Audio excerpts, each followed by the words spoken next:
I can taste something on my mouth. Oh, Christ almighty! Yep. Oh my God!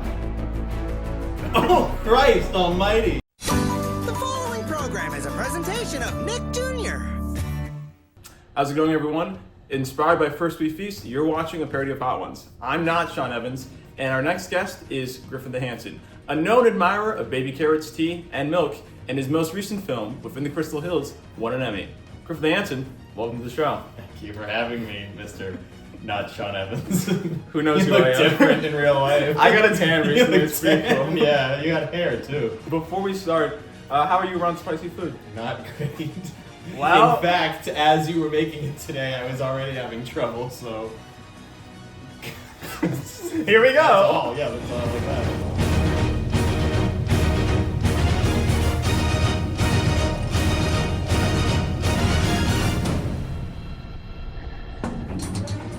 Here we go. What is this one? This one is chili maple. I liked it a lot. It's from Hot Ones themselves. Shout out Hot Ones. Alright, chili Cheers.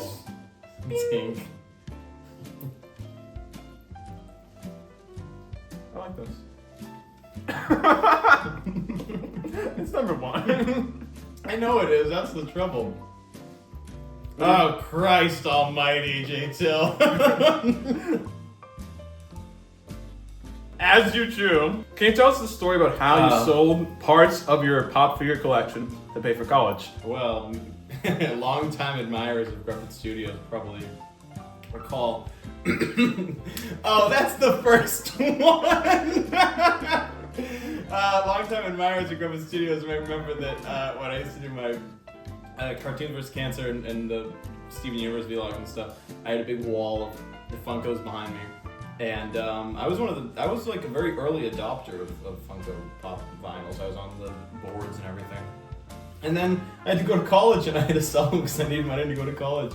And I didn't even, I don't think I ever bought a pop figure for more than $30, seriously. How much did they cost? Like typically they were $10 when I started buying them. They're usually $9.99 at Harrison's in Manchester, New Hampshire. I sold one for $4,000. I know, because when I started and they were just like $10 and then they do these things called like retiring and stuff. So like it makes more value. I guess so, but I used to like play with them. You can find old videos of me on YouTube like reviewing them and stuff like that, so I never thought of them as like anything too cool. or important. And then I was selling them for all this money and got to go to school. I got to go to college and meet you, so it was all a mistake. And now we're here. I had to eat these terrible wings. This one is our Cholula sauce. Oh. How are you feeling? That's not so bad. Griffin, you're a man who knows how to dress to impress. With a myriad of stylish suits in your closet, is it true that in high school you wore a brown fedora every day, except for spirit days when you'd wear a captain's hat instead? That is mostly correct.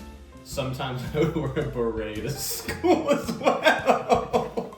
I used to have a beret because I always knew that I would be an annoying art kid. However, I must push back against whoever said that because I would not wear a fedora all of December. I would wear a Santa hat every single day. Much cooler. In high school, I was very popular, and lots of people thought that was awesome, obviously. So. You were your school's class president, so I mean... That is true, that's true, but that's not why I did it. I did it because I was annoying.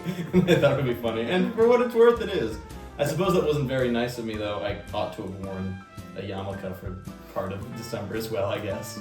Is it also true that your alter ego, the Gruppetteer, wore sunglasses because your mom didn't want your face on camera? That's all true.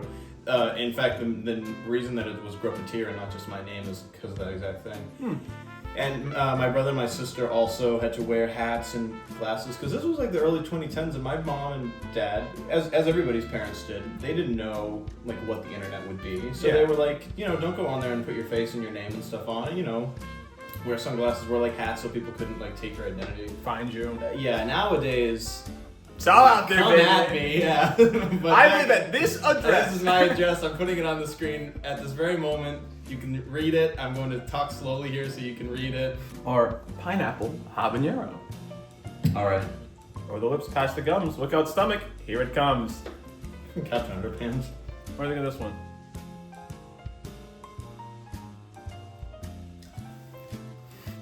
Oh god. I think it's sweet. That's hot. Oh brother. Alright. That one's not terrible. That one is sweet, but it is not. There's some kick cold. there. It has got some kick to it. I know you've got a knack for taking pictures of people's driver's license. And the front and the back. That's true. That's true. Which state would you say is the best driver's license? I like the one in New Hampshire the best because I just like it has the old man on the mountain on it. I like the purple lilac that's on the new one. Most driver's licenses aren't that interesting. It's license plates that are really interesting. Most driver's licenses are exactly the same. You're from Alabama. This is true. I have a photo of yours. I know. It is and the pieces of, I don't know, I guess it's plastic that they give the Alabama driver's licenses are really flimsy. Mine's bent, and people thought like I was a minor for the longest time. The ones that they gave us at our college to get into our dorms were thicker than the ones that you have from like the federal government. Good old Alabama. Right? The Florida ones aren't that great either. They're kind of muddy looking, and the pictures are black and white. On the New Hampshire ones, the photos in the New Hampshire ones are in color because we can afford it. There's about 15 people in the whole state. This next sauce is sriracha sauce coconut. Flying Goose. I'm gonna point out we're eating the whole wing here, so. And the whole nugget. Whole nugget, sorry. Actually, that's even softer than the other ones. It's all about the story, you know? I guess. That's my What is the story? The death of Griffin the Handsome. Yeah. As a director who's worked in both live action and animation, what are 2 films you recommend to someone in the animation industry to better appreciate film? And vice versa, what are the 2 animated movies you'd recommend to someone in the film industry to better appreciate animation? People who work in animation, I always tell them to watch Night of the Hunter. Mm-hmm. Have you watched Night of the Hunter? I think you can learn a lot about shot composition from Night of the Hunter, and I love the use of shadows in that film. That's a very visual film. So another film that I tell people to watch, honestly, and it sounds really like basic, but I tell a lot of people to watch Pulp Fiction because there's a reation that people like it as much as they do. Yeah, there's a reason people like it, and there's a reason it's as famous as it is. It's not my favorite film by Tarantino, and it's, you know, I think that it definitely has a bit of an odd reputation, but just the way that it really blends this really interesting way of telling the story with all these, how it weaves in and out and picks up the characters and stuff and drops them in different locations is cool. I think the people who work in animation are often is where the effects come into play. They're in like a bubble of like, you know, they can only watch K-pop Demon Hunter or something like that, which is a fine film. But it maybe stops them from seeing things that have really unique and diverse story structures. Not just the stories themselves, but the way that they're structured. And then somebody who works in live action, I don't think they probably don't watch a lot of animated films. I probably recommend they watch some short films, because I find that the most interesting stuff going on in animation is always short films. Asparagus by Susan Pitt. I love Asparagus by Susan Pitt. I think that's one of the most just fantastic films ever made. You can learn a lot from that. And let's give a little shout out to my boy John Hubley, the Rudy Toot Toot film by UPA. I think that film uses color in a really awesome way, and music as well. So if you work in live action and you're sort of stumped, watch those films. You did a historical marker for John Hubley too. That's right. I am a big fan of John Hubley's work and his wife Faith Hubley. And I did a historical marker for him in his hometown in Marinette, Wisconsin. And it was awesome. I got to stay with his great aunt or something, or great cousin when I went there, and their dog's name is Magoo. Shout out Magoo. Shout out to Magoo. Put a picture of him on the screen right here. Barbacoa, number 5. And this is the ending of the happy times, Griffin. So we're gonna those start. Enjoy Barbacoa. What are we feeling? It's like teriyaki-ish. You have a good point about that. That's not bad. Oh. I feel like these fluctuate. Go on. I don't know. That last one and the one prior to it were not nearly as bad as the second one. Not the second, the first one. The first one he did was just to sort of like get me to sweat, wasn't it? And then the other ones are just sort of like a landing pad until we actually. Are we telling a story here, Griffin? Oh, brother. Is that the inciting incident? Alright, what is the question? So, Griffin, you're a known Pokemon fan, an avid admirer. Sadly. So, to end off our fun quarter, I have 2 questions. The first question is I'm going to describe 5 Pokemon. I'm going to see if you know which ones I'm talking about. By like how they look physically? The color, the type, things like that. Okay. This first Pokemon, he is mostly all black. He's like a cool dragon. He is dragon and electric. Oh, does he have blue eyes? Or something? Isn't it Zekrom? It is Zekrom. It's red eyes. Yes, you got it. You got that What's one? blue eyes? The other one is... Reshiram. Yeah, Reshiram. Reshiram! I am married to Reshiram. Our next Pokemon, he is a monkey. He has... Oh wow, a monkey. Alright. It's just funny the way you say it. Anyway, he has fire on his tail. He's got a little blue thing. Like It's not Infernape. It's the pre-evolved form of Infernape between Chimchar and Infernape. It's called like Prime? No, what is Think it? of fire puns and monkey and fire. It's like Pyramate or something. I know it's the middle evolution. You are between, correct on yeah, this. Chimchar and... Do you know the name? No, what is it? Monferno. Monferno. There.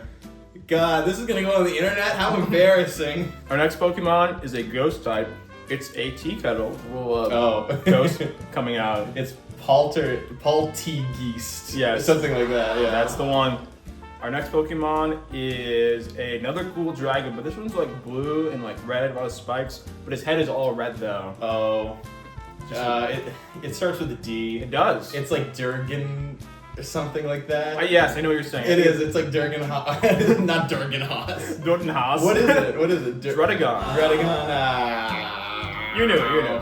This one is a starter. It's a blue, and it's a water type, and it's a frog. Oh, Froakie. That's the one. There you go. That's 5 for 5, baby. That was no. I got 2 wrong. I'm gonna be crucified. All right. So you once said you didn't realize movies could be bad until you started watching Nostalgia Critic videos. How, if in any ways, do you think that YouTube channels like Nostalgia Critic, Red Letter Media, and even Neil Cicierega have shaped the next generation of filmmakers? Well, I think that I was a little boy, and it was a lot more accessible for me to go onto YouTube and look up silly videos than it was to go to the Criterion Closet or something like that. But, someone like the Nostalgia Critic or movie reviews like that. Who was the guy who had the red curtain behind him? And he talked like this. He did that with his Ray William Johnson. No, not Ray William Johnson. Ray William Johnson? I don't remember. I'll put a picture of him on the screen right here. People like that help you sort of understand how to do things like media criticism and understand things like story and what characters are. I didn't know what cliches were when I was a kid. Tropes, even. Tropes, yeah, precisely. So I think that was just the fact that those were more accessible to just type into the YouTube search bar and it comes right up versus go to the library or go on Netflix or whatever. So those really were a gateway. Neil Cicierega wasn't really somebody who talked about movies very much. Him and Ryan Murphy and Kevin James, they just made short films, and I thought that was really cool. They made really odd short films. Ryan used to do these like creepypasta videos and these really weird surrealist shorts. And then of course, they had a series called The New Kids on the Rock. And I was just enamored with The New Kids on the Rock. I thought it was the funniest thing. And it took place in Massachusetts, in Plymouth, Massachusetts, which is when you're a little boy living in New England, especially northern New England like that, it's cool to see somebody like doing something like that. So if they were making their films in California, even if they were still just like a sort of ragtag group of people, I probably wouldn't have been as enamored with them. Fair. I thought it was cool. Another Hot One sauce, Hot One's Verde. It's actually marked It's green. I think so. Can we fact check that? Got the right one? You did. Yeah. Here we go.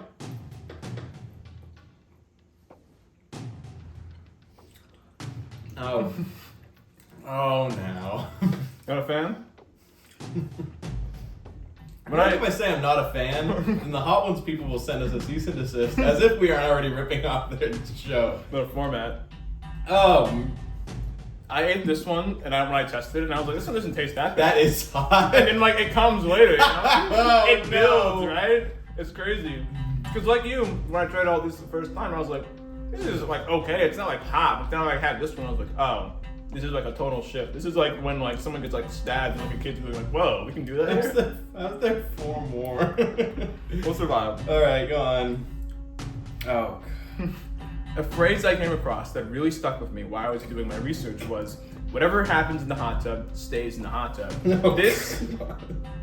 This was, of course, in reference to the hot tub you and your friends had many deep conversations in. In the midst of a male loneliness epidemic, can you talk about the importance? Male loneliness epidemic, go on. Let me be the voice for the voiceless.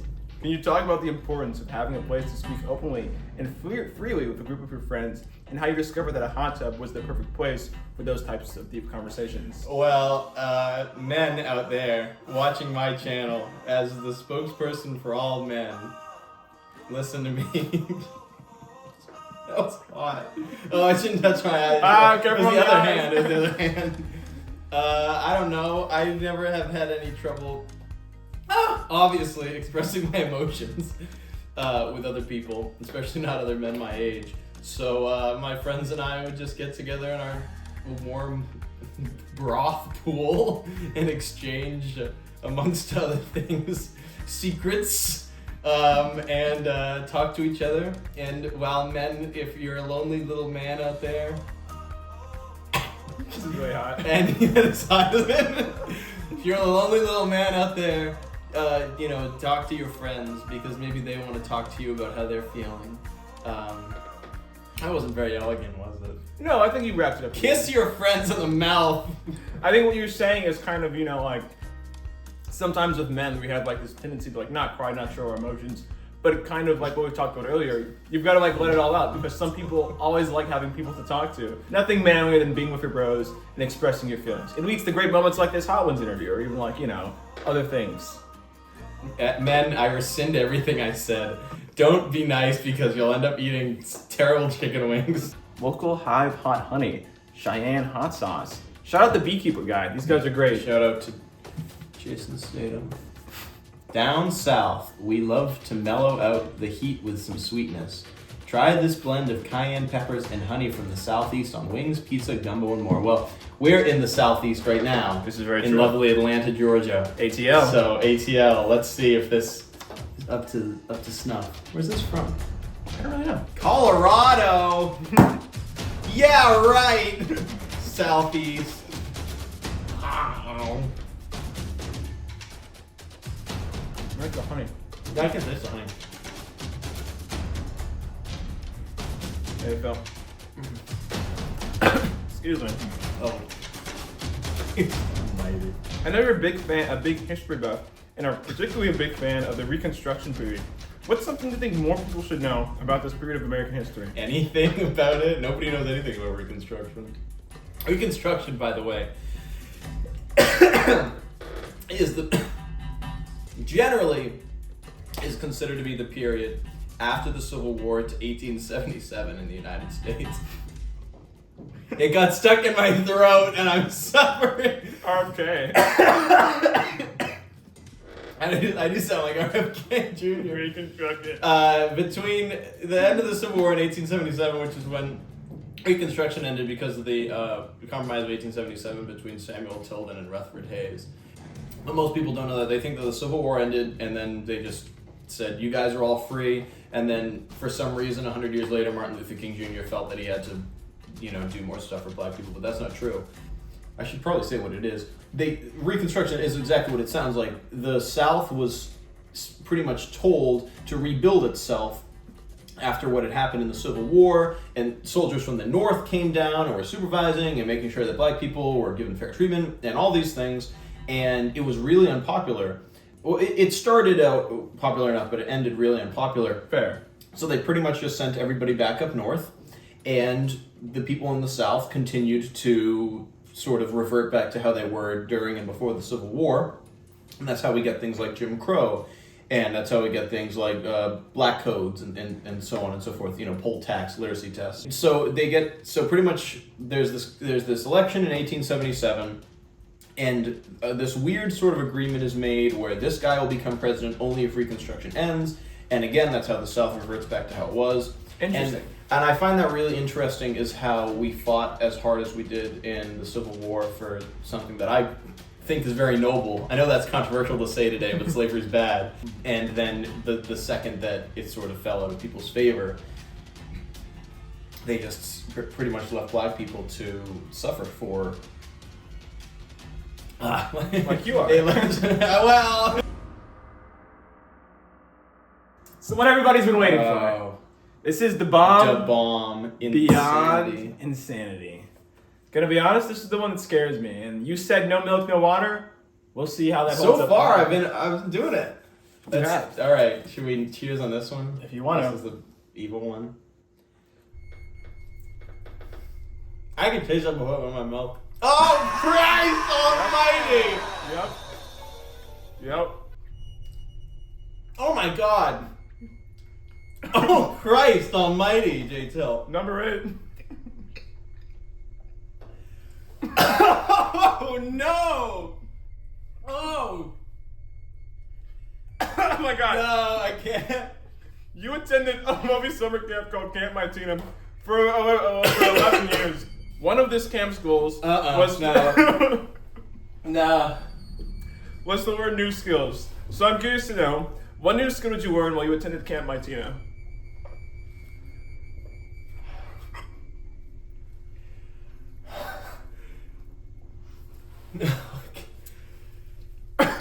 Oh God. I'm feeling sick. Oh God. Oh Christ. Oh, it hurts when I breathe. Leadership. Oh God. Oh, brother. Oh, brother. Oh, brother. I'm kind of concerned actually now. Oh, brother. That's the... About myself. I don't know if we'll keep doing the whole wing. I think maybe this was a bad idea. We can always tap out, Griffin. You're saying no? I'm gonna keep going. We're taking one bite. Go all night. I can't be killed. Camp Mytina, Griffin. Any thoughts?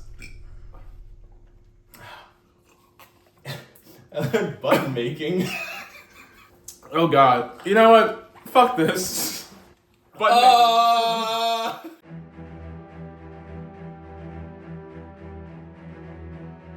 Alright. What is this? I'm eating it. Ow! Okay, a little angry. The next sauce is Ghost Wing Pepper Sauce by Melinda. Ow!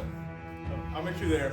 Can you explain why I want to go watch a movie and visit the indoor skydiving place at the furniture store? Is the phrase you'd use to see if someone's really from New England. Because in New England, specifically where I live in northern New England. Thank you. Give me this ice bread. Ow!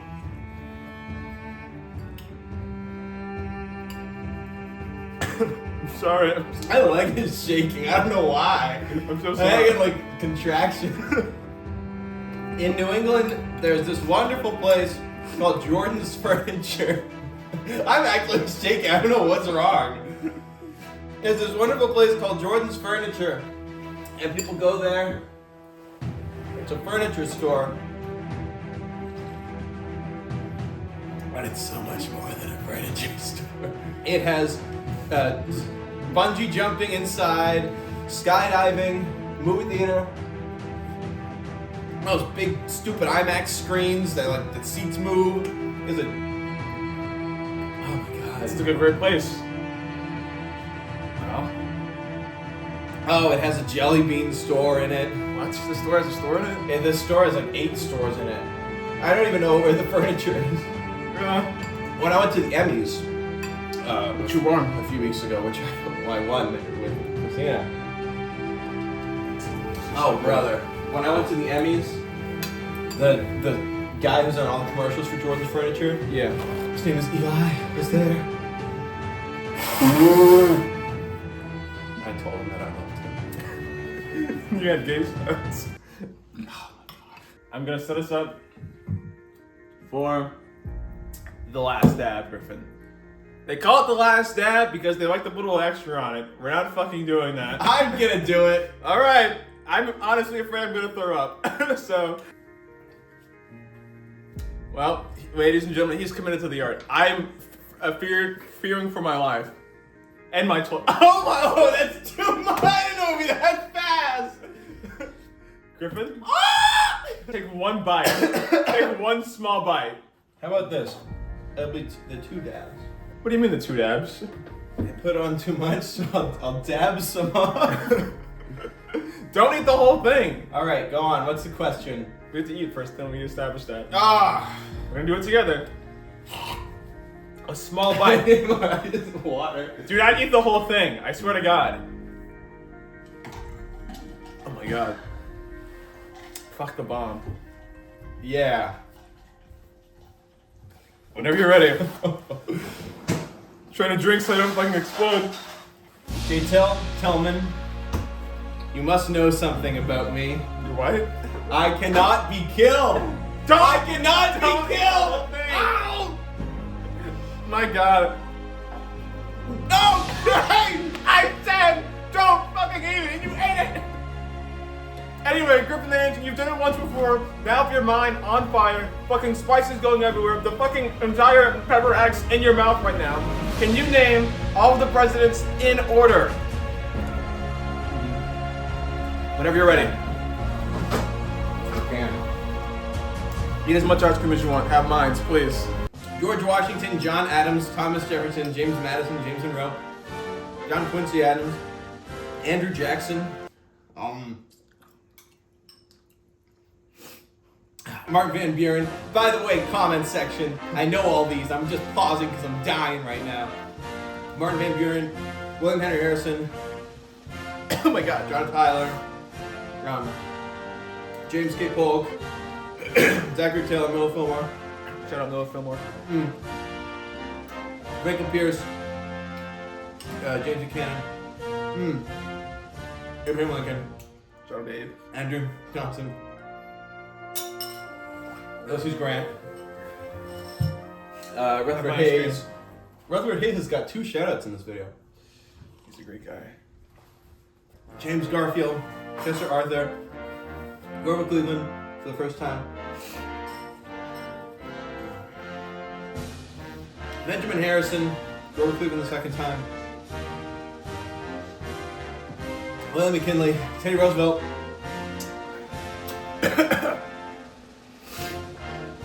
Howard Taft, William Howard Taft, Woodrow Wilson.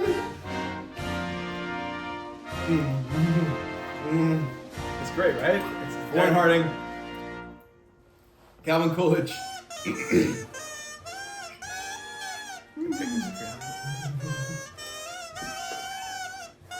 Herbert Hoover, Franklin Roosevelt. Oh my God. The ice cream is like magic. Yeah, Harry Truman, Like 2 seconds of like heaven. Dwight Eisenhower, John Kennedy,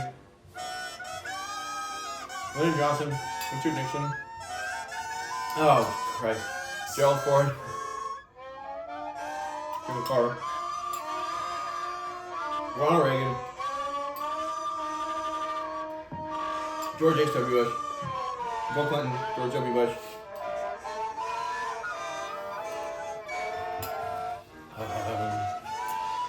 What was that? George W. Bush? Yeah. Obama, Obama. Trump, Joe Biden. Unfortunately, Trump again after that. And Kanye West. Yeah, that kind of Griffin the Hanson, This sucks. you've This survived. is a terrible idea. You shouldn't have eaten it, but you've survived the wings of death. 10 chicken nuggies down, 10 chicken wings up. Griffin the Hanson, you've done it. Now there's nothing left to do except to roll the red carpet. This camera, this camera, this camera. Let the people at home know what you've got going on. I don't know why I'm shaking. I am worried. Would you like to promote anything, like a film coming up? Yes, we have a new film. Gruppetstudios has a new film called Razors. Directed by me. Produced by Christina K. Caralis. Now you're in October. Right here on our YouTube channel. Oh, all right. Well, that's it. He survives. Like and subscribe. We did it. We got YouTube famous, but at what cost?